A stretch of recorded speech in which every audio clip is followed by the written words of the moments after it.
now we're going to look at something called share repurchases. What if you decided that you were not going to pay out your extra cash as a dividend, but you're going to go and repurchase shares?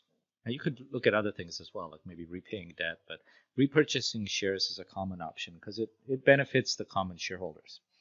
So essentially, when you repurchase shares, your equity goes down, and as a result, you're changing your capital structure of the company. And since there's fewer owners of the company afterwards, the ownership share of the percentage of the profit will increase. And equity isn't actually a very expensive way of financing the company, so reducing that will be helpful. So shareholders, as a result of all of this, are going to own a larger portion of the company, the ones who chose not to sell, and then the earnings per share will go up. So earnings per share, again, we talked about it before, is equal to net income divided by the number of shares outstanding in the company.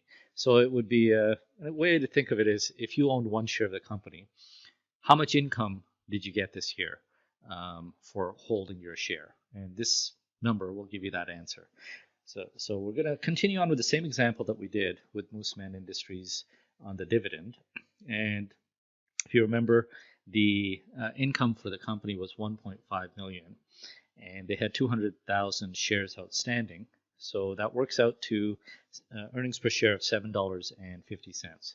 So a simple way of putting that is if you owned one share, the company earned, your share of the income that the company earned was $7.50. So if they paid it all out, that's what you would have got.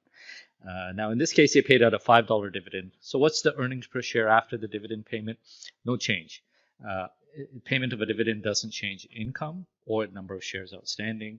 So that formula is not impacted because a dividend is a distribution of income. It's not an expense. Okay. Now, repurchasing shares is a different scenario.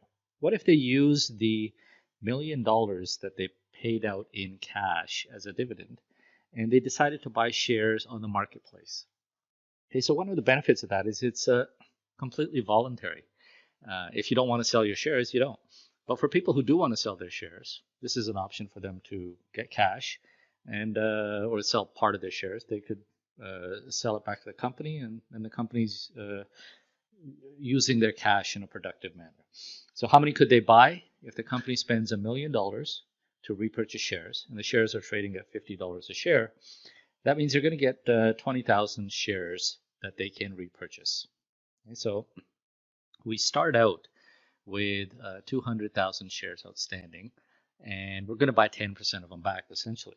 20,000 of them will be repurchased by using the excess cash that they had on instead of paying it out as a dividend. Now, the earnings per share will now change because net income will remain at 1.5 million, but the number of shares outstanding is now lower. You take the 200 we started with, minus the 20,000 that were repurchased, then only 180,000 shares are outstanding after the share repurchase. So if the numerator doesn't change and the denominator goes down, then the earnings per share has to increase. And it works out to $8.33 per share. Okay, so before we started this whole thing, each shareholder was getting $7.50 of the income that the company had earned during the year. Now, because they own a greater portion of the company, the ones that didn't sell will be getting $8.33 per share after the dividend. So that's obviously a good thing for the shareholders who chose to remain, and you could argue it was a good use of the cash that the company had.